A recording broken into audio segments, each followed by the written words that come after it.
एक बार की बात है, एक जंगल में एक बगुला एक तालाब के किनारे उदास खड़ा सोच रहा था। लेकिन उसके मन में जो ख्याल था वो अच्छा नहीं था।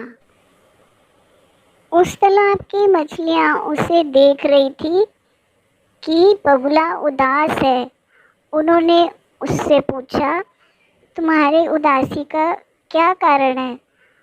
तो बगुले ने कहा कि वो एक भविष्यवक्ता है और वो फ्यूचर में देख सकता है। बगुले ने कहा कि ये तालाब अब सूखने वाला है और तुम सब मरने वाली हो। सारी मछलियाँ उसकी बात सुनकर डर गई, लेकिन उस तालाब में एक केकड़ा भी रहता था जिसने उस बगुले की बात पर विश्वास नहीं किया। केकड़े ने कहा कि तुम इसकी बात पर विश्वास मत करो, ये झूठ बोल रहा है। लेकिन नासमझ मछलियों ने उस केकड़े पर विश्वास ना करके और बगुले से बोला कि तुम हमें इस तालाब से बचाओ।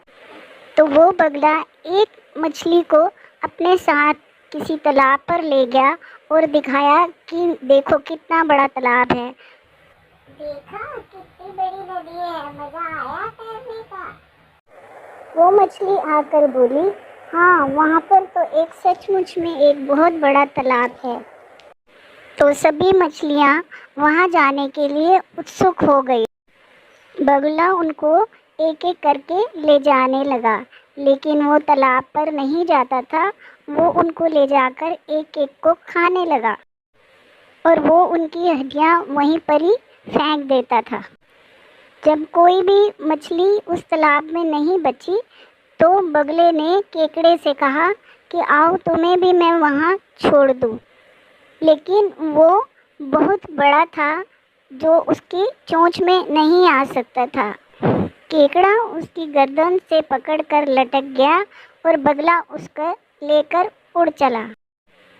उड़ते उड़ते उसने देखा कि बगुला उसे तालाब पर ना ले जाकर एक पेड़ के पास ले जा रहा है जिसके नीचे सारी मछलियों की हड्डियां पड़ी हुई थी। उसे सारी बात समझ आ गई कि ये सभी मछलियों को खा गया है। तो उसने अपने पंजों को जोर से उसकी गर्दन के चारों तरफ दबाया और उसे वहीं पर ही मार डाला। तो इस कहानी से हमें ये शिक्षा मिलती है कि हमें किसी के ऊपर भी इतनी जल्दी विश्वास नहीं कर लेना चाहिए।